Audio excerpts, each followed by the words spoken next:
Arranged marriage murder.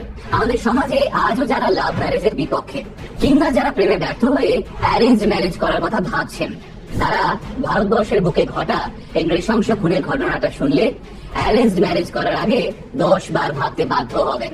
কারণ একটা শান্তশিষ্ট সুন্দর দেখতে মেয়ের সঙ্গে অ্যারেঞ্জ ম্যারেজ করে এই নিরাপরাধ ছেলেটার যে করুণ অবস্থা হয়েছিল তা প্রকাশ্যে আসার পর পুলিশ পর্যন্ত চমকে গেছিল। হ্যাঁ, এই ছেলেটাকে খুন করার পর তার মৃতদেহটাকে টুকরো টুকরো করে ছড়িয়ে দেওয়া হয়েছিল হাইওয়ের ধারে, আর শরীরের বেশ কিছুটা অংশকে মাটির মধ্যে পুঁতে দিয়ে খুনিরা 9 বছর ধরে সবার সঙ্গে নাটক চালিয়ে গেছিল।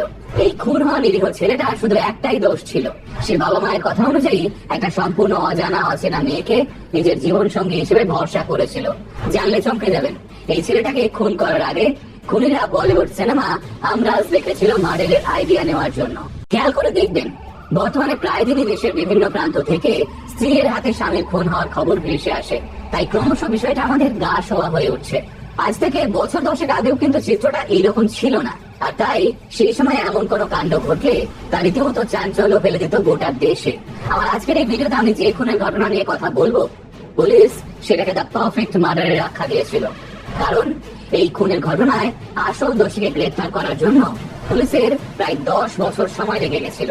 তাহলে কিভাবে একটা সাক্ষ্য প্রমাণহীন পারফেক্ট মার্ডার কেসকে পুলিশ 10 বছরের চেষ্টায় ক্র্যাক করলো, আর কেনই বা এই নিরপরাধ ছেলেটাকে এত নৃশংসভাবে মরতে হলো? চলুন তাহলে আজকের ভিডিওতে জেনে নিই সেই ঘটনাটাই। ক্যালেন্ডার অনুযায়ী দিনটা ছিল 2011 সালের 8ই ফেব্রুয়ারি। সেই দিনই রাজস্থানের আলওয়ার নিবাসী 18 বছর বয়সী শকুন্তলার সঙ্গে বেশ ধুমধাম করে বিয়ে হয়েছিল দিল্লির 22 বছর বয়সী রবি কুমারের। রবি কুমার মধ্যবিত্ত বাড়ির নিপাত ভদ্র ছেলে, তাই রবির বাবা মা ওর জন্য এমনই একজন শান্তশিষ্ট স্বভাবের মেয়েকে খুঁজছিলেন। অনেক খোঁজাখুঁজির পর অবশেষে সম্বন্ধ আসে রাজস্থানের আলওয়ার থেকে। শকুন্তলাকে প্রথমবার দেখেই দারুণ পছন্দ হয়ে যায় রবি এবং তার পরিবারের। বিয়ে অবধি সবটা ঠিকঠাকই ছিল, কিন্তু বিয়ের পরের দিনই শকুন্তলা আচমকা কাঁদতে শুরু করে আর বলতে থাকে সে মা বাবার কাছে চলে যাবে। এবার বিয়ে হয়ে নতুন জায়গায় আসা মেয়েদের নিজের পরিবারের জন্য মন কাঁদাটা স্বাভাবিক, তাই রবির পরিবার বিনা বাক্য ব্যয়ে শকুন্তলাকে ওর বাপের বাড়ি পাঠিয়ে দেন। বাপের বাড়ি গিয়ে 2 দিন কাটে, 4 দিন কাটে, সপ্তাহখানেকও পেরিয়ে যায়, কিন্তু বাড়ির নতুন বউ কিছুতেই শ্বশুর বাড়ি ফিরতে চায় না। রবি যখনই শকুন্তলাকে ফোন করে সে বলতে থাকে আর কটা দিন থাকি না, এরপর তো সারা জীবন ওখানেই থাকতে হবে। এভাবেই প্রায় 15 দিন বাপের বাড়িতে কাটিয়ে শ্বশুর বাড়িতে ফিরে আসে শকুন্তলা, আর তারপর স্বামী রবির সঙ্গে এসে খেলেই সংসার করা শুরু করে। শকুন্তলা রবির বিয়ের তখন সবেমাত্র 1.5 মাস পেরিয়েছে। একদিন শকুন্তলা রবিকে বলল, দিল্লিতে আমার যে দিদি থাকে আমাকে ওর বাড়িতে নিয়ে যাবে। বউকে খুশি করতে রবি ঠিক তার 2 দিন বাদেই শকুন্তলাকে সঙ্গে নিয়ে তার দিদির বাড়ির উদ্দেশ্যে রওনা দিল। ক্যালেন্ডার অনুযায়ী দিনটা ছিল 22শে মার্চ মঙ্গলবার, কিন্তু ওই যে রবি সেদিন নিজের বাড়ির বাইরে পা রাখলো, তারপর আর সে কোনোদিনও ফিরতে পারলো না নিজের বাড়িতে। কিন্তু কেন, ঠিক কি হয়েছিল সেই মার্চের 22 তারিখে? চলুন তাহলে এবার সেটাই জেনে নিই। 22শে মার্চ 2011 সেদিন সকালবেলা শকুন্তলাকে সঙ্গে নিয়ে দক্ষিণ পশ্চিম দিল্লিতে নিজের বড় শালিকার বাড়িতে যাওয়ার জন্য রওনা দিয়েছিল রবি। কিন্তু দুপুরের দিকে হঠাৎই শকুন্তলা একা একা তার শ্বশুর বাড়িতে ফিরে আসে আর শ্বশুরের কাছে জানতে চায় রবি কোথায়, ও বাড়ি ফেরেনি। শকুন্তলার এই অদ্ভুত প্রশ্নে ঘাবড়ে যান রবির বাবা, তাই তিনি শকুন্তলাকে পাল্টা প্রশ্ন করেন, রবি তো তোমার সঙ্গে বেরোলো তোমার দিদির বাড়ি যাবে বলে, তুমি একা ফিরে এলে কেন? ও তো দিদির বাড়ি অব্দি আমার সঙ্গেই ছিল, কিন্তু দিদির বাড়িতে ঢোকার আগে ও হঠাৎ আমাকে বললো তুমি ভিতরে যাও, আমি 5 মিনিটের মধ্যে আসছি। কিন্তু তারপর ও আর ফিরে এলো না। আমি ভাবলাম ও হয়তো বাড়ি চলে এসেছে, ওকে ফোনেও পাচ্ছি না, তাই আমিও ফিরে এলাম। শকুন্তলার এই বক্তব্যে খুব স্বাভাবিকভাবে রবির বাড়ির সবাই চিন্তায় পড়ে যান। তারা বিভিন্ন জায়গায় খোঁজ নেওয়া শুরু করেন, কিন্তু কোনোভাবেই রবির কোনো হদিশ মেলে না। ফলে বাধ্য হয়ে 2011 সালের 23শে মার্চ রবির বাবা থানায় যান এবং নিজের ছেলে নিখোঁজ হওয়ার রিপোর্ট লেখান। পুলিশের কাছে রিপোর্ট জমা পড়তেই তারা রবিকে খোঁজ আরম্ভ করে দেন। তদন্তে শুরু হয় শকুন্তলাকে জিজ্ঞাসাবাদের মাধ্যমে, কারণ রবি কুমার নিখোঁজ হওয়ার আগের মুহূর্ত অবধি শকুন্তলার সঙ্গে ছিল। শকুন্তলার বয়ান অনুযায়ী পুলিশ দিল্লির বিভিন্ন অংশে রবিকে খোঁজ আরম্ভ করে, কিন্তু প্রায় 1 মাস পেরিয়ে গেলেও রবির কোনো খোঁজ পান না তারা। রবির ফোনের লাস্ট লোকেশনও শকুন্তলার দিদির বাড়ির কাছেই দেখাতে থাকে। পুলিশি তদন্ত সেভাবে এগোচ্ছে না দেখে রবির বাবা এবার 16 এপ্রিল তারিখে শকুন্তলা দিদির বাড়ির এলাকার কাপাসিয়া থানায় গিয়ে রবির কিডন্যাপিং এর কেস রুজু করেন। কিন্তু কাপাসিয়া থানার অফিসাররাও যখন রবিকে খুঁজে খুঁজে নাকাল হয়ে যান, তখন রবির বাবা পুলিশের ওপর নিজের ক্ষোভ উগড়ে দেন। ফলে তখন মিডিয়ার চাপে পড়ে দিল্লির ডিস্ট্রিক্ট পুলিশ বাধ্য হয়ে রবি কুমার মিসিং কেসের তদন্তভার দিল্লির ক্রাইম ব্রাঞ্চের হাতে তুলে দেয়। ক্রাইম ব্রাঞ্চ তদন্তভার পেতেই ঝড়ের গতিতে এগোতে শুরু করে সবকিছু। তারাই কেসে সন্দেহের আওতায় থাকা সবাইকে আবারও জিজ্ঞাসাবাদ করে। এমনকি এই জিজ্ঞাসাবাদে শকুন্তলার বাপের বাড়ির লোকজনকেও ডেকে পাঠানো হয়। আর সেখান থেকে ক্রাইম ব্রাঞ্চের হাতে উঠে আসে একটা নাম, কামাল সিংলা। কিন্তু কে এই কামাল সিংলা, আর তার সঙ্গে কিভাবে জড়িয়েছিল শকুন্তলা, এবার সেটাই জেনে নেব। কামাল সিংলা রাজস্থানের আলওয়ার নিবাসী এক ইট বালি সিমেন্ট ব্যবসায়ী। 2010 সাল নাগাদ এই বিল্ডিং ম্যাটেরিয়াল সাপ্লাই দেওয়ার সূত্রেই প্রথমবার শকুন্তলাদের গ্রামে পৌঁছয় কামাল। এবার যেহেতু সেখানে একটা বড় প্রজেক্ট চলছিল, তাই প্রায় দিনে শকুন্তলাদের গ্রামে যাতায়াত শুরু হয় কামালের। এই যাতায়াতের মাঝে একদিন কামালের চোখ পড়ে 17 বছর বয়সী নাবালিকা শকুন্তলার ওপর। প্রথম দেখাতেই শকুন্তলাকে ভালো লেগে যায় কামালের, কিন্তু শকুন্তলার সঙ্গে এগিয়ে গিয়ে কথা বলাটা তার সাহসে কুলোয় না। এরপর স্থানীয় কিছু দিনমজুরের থেকে শকুন্তলার বিষয়ে খোঁজ খবর নিয়ে কামাল বুঝতে পারে শকুন্তলার কাছে পৌঁছানোর সবচেয়ে সহজ রাস্তা হলো ওর দাদা রাজু। তাই কামাল ইচ্ছাকৃতভাবে রাজুর সঙ্গে আলাপ জমায়, আর কিছুদিনের মধ্যেই সেই আলাপ পরিণত হয় বন্ধুত্বে। ফলে খুব স্বাভাবিকভাবেই শকুন্তলাদের বাড়িতেও কামালের যাতায়াত শুরু হয়। কামালের এই এফোর্টটা আর কেউ বুঝতে না পারলেও শকুন্তলা বুঝতে পারে। ফলে ধীরে ধীরে কামাল আর শকুন্তলার মধ্যেও একটা বন্ডিং তৈরি হয়, তবে সেটা সবার চোখের আড়ালে। সবাইকে লুকিয়ে চুরিয়ে কামাল এবং শকুন্তলা গ্রামের বাইরে বিভিন্ন জায়গায় দেখা করতে শুরু করে। একটা সময় পর কামাল সিদ্ধান্ত নেয় সে শকুন্তলাকে বিয়ে করবে, কিন্তু যেহেতু শকুন্তলা তখনও 17 বছর বয়সী, অর্থাৎ নাবালিকা ছিল, তাই কামাল অপেক্ষা করতে থাকে শকুন্তলার 18 বছর বয়সী হওয়ার। কিন্তু কামালের এই অপেক্ষা শেষ হওয়ার আগেই শকুন্তলার পরিবার কামালের সঙ্গে শকুন্তলার প্রেমের সম্পর্কের বিষয়টা জেনে ফেলে। এবার যেহেতু জায়গাটা রাজস্থান, তাই কামাল এবং শকুন্তলার মধ্যে বাংলার প্রাচীর হয়ে দাঁড়ায় ওদের জাতি। শকুন্তলারা ছিল উচ্চ বর্ণের আর কামালরা ছিল নিম্ন বর্ণের। তাই কামালের যতই টাকা পয়সা থাকুক, শকুন্তলার বাড়ির লোকজন ওকে জামাই বলে মেনে নিতে রাজি হয়নি। তবে শকুন্তলার মা বাবা বুঝতে পারে যে মেয়ের আশ্রয় হলেই সে কামালের সঙ্গে পালাতে পারে, তাই তারা তড়ি ঘড়ি শকুন্তলার সম্বন্ধ দেখা শুরু করে দেয়। আর শেষমেশ শকুন্তলার 18 বছর 2 দিন বয়সে তার বিয়ে হয়ে যায় দিল্লি নিবাসী রবি কুমারের সঙ্গে। রবির পরিবার জানতেও পারেনি যে শকুন্তলাকে আসলে তার ইচ্ছের বিরুদ্ধে গিয়ে বিয়ে দেওয়া হয়েছিল। কিন্তু কামাল সিংলা তো রাজস্থানে থাকতো, আর রবি কুমার নিখোঁজ হয়েছিল দিল্লি থেকে। তাহলে রবি কুমারের নিখোঁজ হওয়ার সঙ্গে কামাল সিংলার নামটা জড়ালো কিভাবে? চলো তাহলে এবার সেটাই জেনে নিই। কামাল সিংলার নামটা এই কেসের সঙ্গে জড়াতেই পুলিশ শকুন্তলা ও কামালকে একটানা জিজ্ঞাসাবাদ করতে থাকে, কিন্তু তাতে কোনো লাভ হয় না। রবি কুমার কোথায়? সে আদৌ বেঁচে আছে কিনা? অথবা সে যদি মারা গিয়ে থাকে তাহলে তার ডেড বডি কোথায়? পুলিশ এমন অনেক প্রশ্ন ঘুরিয়ে ফিরিয়ে করতে থাকে কামাল এবং শকুন্তলাকে, কিন্তু তারা দুজনেই রবির নিখোঁজ হওয়ার সঙ্গে তাদের যোগসূত্রকে অস্বীকার করে। এরপর আদালতের সঙ্গে বিস্তর লড়াই করে 2012 সালের মার্চ মাস নাগাদ পুলিশ শকুন্তলা এবং কামাল সিংলার পলিগ্রাফ টেস্ট করার অনুমতি পায়। এবার বলি এই পলিগ্রাফ টেস্টটা আদতে কি? এই পলিগ্রাফ টেস্টের অপর নাম হলো লাই ডিটেক্টর টেস্ট, যেখানে অভিযুক্তের হার্ট রেট, ব্লাড প্রেশার এবং শ্বাস প্রশ্বাসের তারতম্যের উপর ভিত্তি করে বোঝা যায় যে সে মিথ্যে কথা বলছে নাকি সত্যি। কিন্তু এই পলিগ্রাফ টেস্ট যে সবসময় কার্যকরী হয় তেমনটা কিন্তু নয়। এর অ্যাকুরেসি 70 থেকে 90% এর মধ্যে ঘোরাফেরা করে। এবার কামাল সিংলা এবং শকুন্তলা পলিগ্রাফ টেস্টের ক্ষেত্রেও সেটাই হলো। দুজনেই ওই টেস্টে সততার সঙ্গে পাশ করে গেল।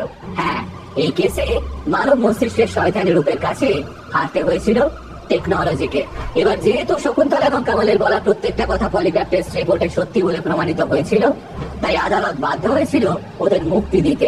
আর ওদিকে পুলিশেরও কিছু করার ছিল না। জানলে চমকে যাবেন, টাইমস অফ ইন্ডিয়ার রিপোর্ট অনুযায়ী রবি কুমারের নিখোঁজ হওয়ার 1 বছর পর থেকেই শকুন্তলা নিজের শ্বশুর বাড়ি ছেড়ে রাজস্থানে কামাল সিংলার সঙ্গে থাকা শুরু করে। আর 2017 সালে ওরা দুজনে বিয়েও করে। আর এই খবর পেয়ে রবি কুমারের বাবা আবারও উঠে পড়ে লাগেন শকুন্তলা এবং কামালের শাস্তির দাবিতে। তিনি আদালতের কাছে অনুরোধ করেন যাতে শকুন্তলা, কামাল এবং শকুন্তলার ভাই রাজুর ব্রেন ম্যাপিং টেস্ট করা হয়। ধরুন আপনাকে বলা হলো, আপনি কি কখনো স্কুলের স্যারের কাছে শাস্তি পেয়েছেন? এর উত্তরে আপনি হয় বলবেন হ্যাঁ পেয়েছি, আর নয়তো বলবেন না পাইনি।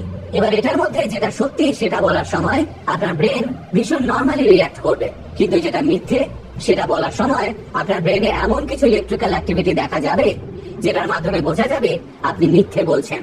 2017 সালের নভেম্বর মাস, গান্ধীনগরের ফরেন্সিক সায়েন্স ল্যাবরেটরিতে ব্রেইন ম্যাপিং টেস্ট করানোর জন্য নিয়ে আসা হলো কামাল সিংলা এবং রাজুকে। কিন্তু শকুন্তলাকে কেন এই টেস্টের জন্য নিয়ে আসা হলো না জানেন? কারণ সেই সময় শকুন্তলা গর্ভবতী ছিল। হ্যাঁ, ঠিকই শুনেছেন, শকুন্তলা শারীরিক অসুস্থতার কারণ দেখিয়ে তাকে ব্রেইন ম্যাপিং টেস্টের থেকে বিরত রাখে ওদের পক্ষের উকিল। এরপর কামাল এবং রাজুর ব্রেইন ম্যাপিং টেস্ট হয়। ওই টেস্টে রাজু নির্দোষ বলে প্রমাণিত হলেও কামাল সিংলার মাথায় ওকে ফাঁসিয়ে দেয়। পুলিশ টেস্ট রিপোর্ট দেখে নিশ্চিত হয় যে রবি কুমারের নিখোঁজ হওয়ার সঙ্গে কামাল সিংলা প্রত্যক্ষভাবে জড়িত। কিন্তু শুধু এই রিপোর্ট দিয়ে কাউকে গ্রেফতার করা তো সম্ভব নয়, তাই পুলিশ প্রমাণ একত্রিত করার জন্য সময় নেয়। আর কামাল সিংলা এবং শকুন্তলাকে নির্দেশ দেয় তারা যেন তদন্ত চলাকালীন শহরের বাইরে না যায়। কিন্তু কামাল এবং শকুন্তলা বুঝতে পারে যে তারা এবার যে কোনো সময় গ্রেফতার হতে পারে। তাই ব্রেন ম্যাপিং টেস্টের পরের দিনই শহর ছেড়ে পালায় দুজনেই। পুলিশ বহু চেষ্টা করেও দুজনকে খুঁজে পায় না। এভাবেই মাসের পর মাস কাটে। এক সময় পুলিশের তরফ থেকে 50,000 টাকা পুরস্কারের কথাও ঘোষণা করা হয় শকুন্তলা এবং কামালের খোঁজ আনার জন্য। অবশেষে 2019 সালের সেপ্টেম্বর মাসে পুলিশের জালে ধরা পড়ে যায় কামাল সিংলা। কিন্তু সেবারও শকুন্তলা পুলিশের হাত থেকে বেঁচে পালায়। কামাল সিংলাকে গ্রেপ্তার করার পর কামালের জবানবন্দি রীতিমতো চমকে দেয় পুলিশকে। রবি কুমারের সঙ্গে ঠিক কি করেছিল শকুন্তলা ও কামাল, এবার সেটাই জানবো। রবি কুমারের সঙ্গে বিয়ের পরের দিনই শকুন্তলা যে নিজের বাপের বাড়িতে চলে গেছিল সেটা ভিডিওতে আমি যে বলেছিলাম মনে আছে নিশ্চয়ই। আসলে বাপের বাড়ির ট্রিপেই রবি কুমারকে খুন করার চক্কর শেষেছিল শকুন্তলা। বিয়ের পরের দিনই আলোয়ারে ফিরে গিয়ে প্রেমিক কামাল সিংলার সঙ্গে দেখা করে শকুন্তলা।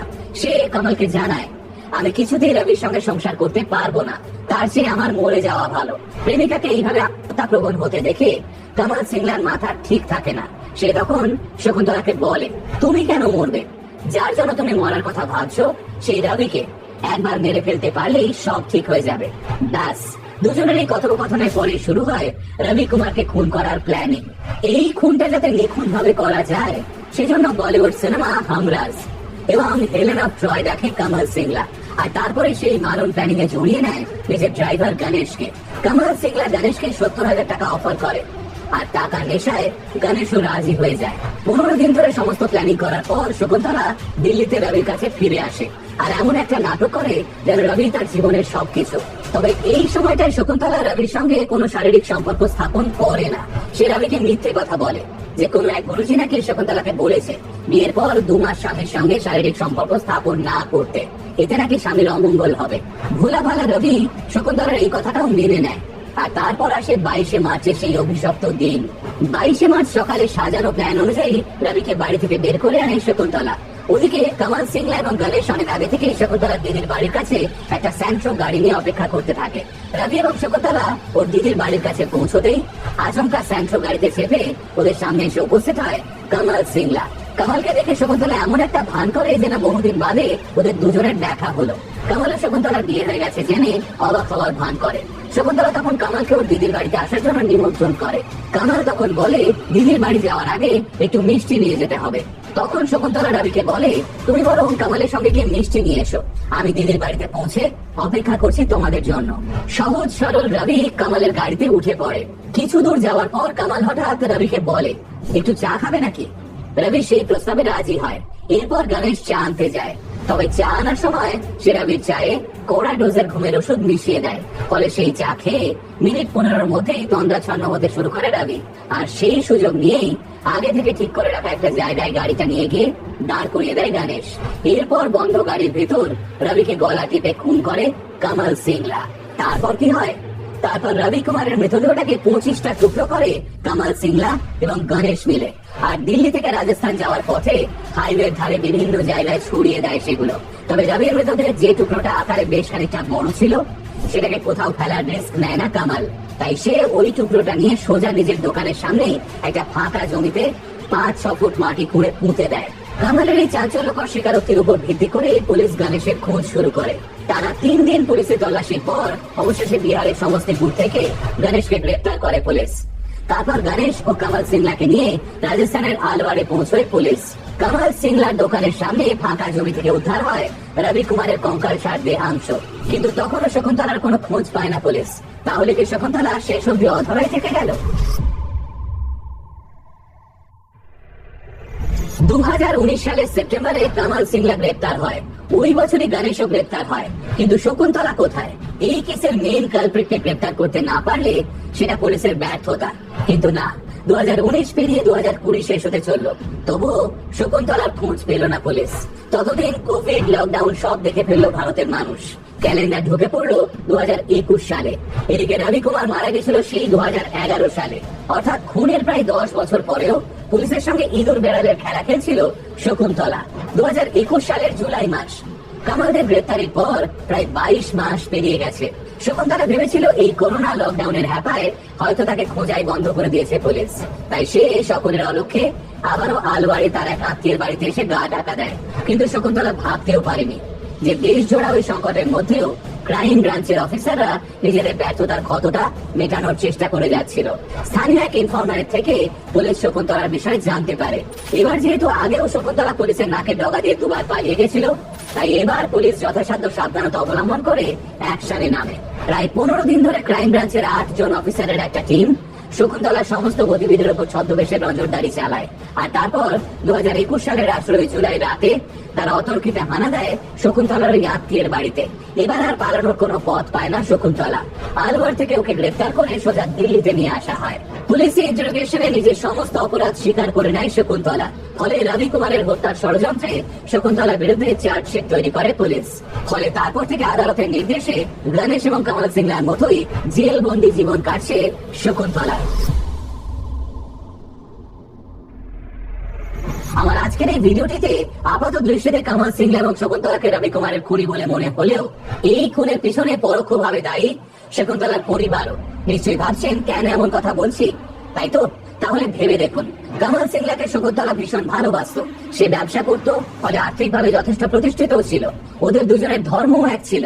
কিন্তু শকুন্তলার পরিবার শুধুমাত্র উঁচু জাত নিচু জাতের ভেদাভেদ করতে গিয়ে শকুন্তলাকে জোর করে অন্যত্র বিয়ে দিয়ে দিয়েছিল। আর পরিবারের প্রতি সেই আক্রোশটাই শকুন্তলা এবং কামালকে বেপরোয়া করে তুলেছিল মানুষ খুন করার মতো একটা পদক্ষেপ নিতে। হ্যাঁ, শকুন্তলা এবং কামাল যে কাজটা করেছে সেটা ক্ষমারও অযোগ্য। নিরপরাধ রবি কুমারকে তারা যেভাবে খুন করেছিল সেটা নিঃসন্দেহে ঘৃণ্যতম কাজ। কিন্তু তাদের এই পদক্ষেপ নিতে বাধ্য করেছিল কে? উত্তর একটাই, শকুন্তলার পরিবার। শুধুমাত্র কিছু লোকের জেদের জন্যই গত 14 বছর ধরে রবি কুমারের বাবা মাকে সন্তান হারানোর যন্ত্রণা নিয়ে ঘুরে বেড়াতে হচ্ছে।